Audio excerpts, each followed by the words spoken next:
પહેલાં તો હું વિસાવદરની જનતાનો અને ગુજરાતની જનતાનો ખૂબ ખૂબ આભાર માનું છું કે એમણે આમ આદમી પાર્ટીના અમારા જે મજબૂત લડાયક ફાઇટર અને પ્રજા માટે સંઘર્ષ માટે નીકળેલા એવા ગોપાલભાઈ ઇટાલિયાને જીત મેળવી છે। હું આમ આદમી પાર્ટીના એક એક સૈનિકને, એક એક યોદ્ધાને, એક એક હોદ્દેદારને અભિનંદન પાઠવું છું કે એમણે ભાજપની સામ દામ દંડ ભેદ પૈસા રૂપિયા આ બધાથી પર રહી અને એની સામે યુદ્ધ લડ્યા છે। આમ આદમી પાર્ટીનો એક એક સૈનિક છેલ્લા કેટલાય સમયથી વિસાવદરની ભૂમિમાં વિસાવદરની જનતા માટે એ લડાઈ લડતા હતા। એટલી હદે ભાજપે તાનાશાહી કરી હતી, એની સામે આ વિસાવદરના ખેડૂતોનો, વિસાવદરના માલધારીઓનો, વિસાવદરના નાગરિકોની જીત છે।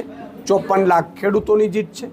1 કરોડ અને 20 લાખ શ્રમિકો, મજૂરો અને માલધારીઓની જીત છે। આ જીતે સાબિત કરી બતાવ્યું છે કે જો તમારામાં લડવાની તાકાત હોય, પ્રજા માટે લડવાની તાકાત હોય તો પ્રજા તમારી સાથે રહે છે। તમે જુઓ, વિસાવદરમાં ચૂંટણીમાં ભાજપે તમામ પ્રકારના હાથગંડા અપનાવી લીધા। અમારી પાસે કશું જ નહોતું।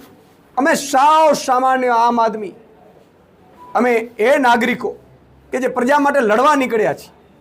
નથી સત્તા અમારી પાસે, નથી સંપત્તિ, નથી કશું જ નહીં। પ્રજા ખુદ લડી રહી હતી અને અમારી સાથે જો હતું તો પ્રજાનો પ્રેમ હતું।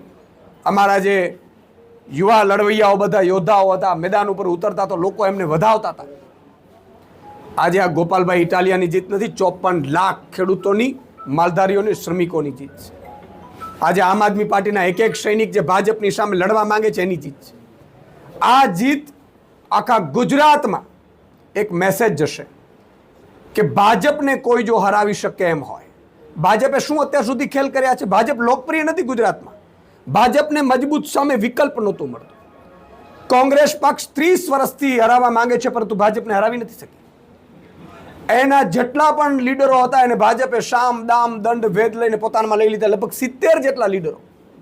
છેલ્લે તમે જુઓ, 6 ધારાસભ્યો કોંગ્રેસના, 5 થી 6 ધારાસભ્યો ગયા અને 5 થી 6 ધારાસભ્યોમાં આમ આદમી પાર્ટીએ પણ એમને મદદ કરી, ઉમેદવાર ન ઊભા રાખીને, છતાંય કોંગ્રેસને જીતી ન શકી।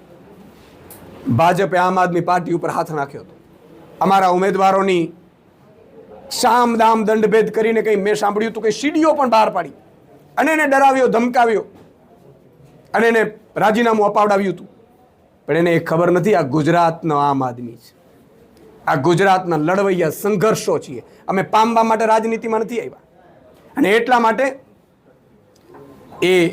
એ સીટ પાછી ગુજરાતની જનતાએ પાછી ભાજપની તાનાશાહી સામે લડીને લાવી છે। આ ગુજરાતની જનતા લાવી છે, આમ આદમી લાવ્યો છે।